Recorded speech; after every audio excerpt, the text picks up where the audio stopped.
ഇൻഫാം കാഞ്ഞിരപ്പള്ളി കാർഷിക ജില്ലാ അസംബ്ലി പാറത്തോട്ടിൽ നടന്നു. കാർഷിക മേഖലയുടെ മുഖഛായ മാറ്റിയ പ്രസ്ഥാനമാണ് ഇൻഫാം എന്ന് ജില്ലാ അസംബ്ലി ഉദ്ഘാടനം ചെയ്ത് കാഞ്ഞിരപ്പള്ളി രൂപതാധ്യക്ഷൻ മാർ ജോസ് പുളിക്കൽ പറഞ്ഞു.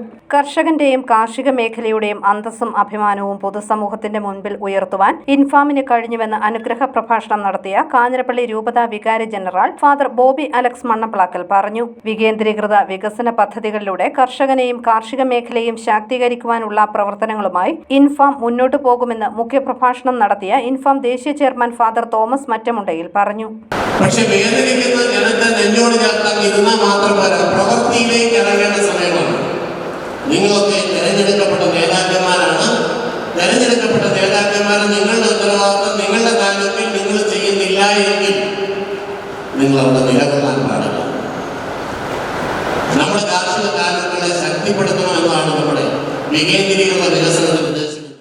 ഇൻഫാം കാഞ്ഞിരപ്പള്ളി കാർഷിക ജില്ലാ പ്രസിഡന്റ് അഡ്വക്കേറ്റ് എബ്രഹാം മാത്യു പന്ത്രവേലിൽ അധ്യക്ഷനായി. കാർഷിക ജില്ലാ ജോയിന്റ് ഡയറക്ടർമാരായ father Robin Patrakkalayil, father Albin Pulthakadiyel, father Jins Kizhakkel, ദേശീയ ട്രഷറർ ജെയ്സൺ ജോസഫ് ചെമ്പ്ലായിൽ, ഇൻഫാം സംസ്ഥാന സെക്രട്ടറി ഡോക്ടർ പി.വി. മാത്യു പ്ലാത്തറ തുടങ്ങിയവർ പങ്കെടുത്തു.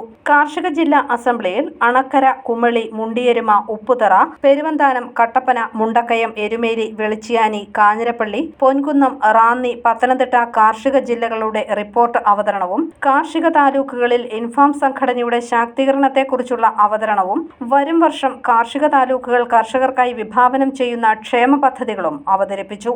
News bureau, Kanjirappally.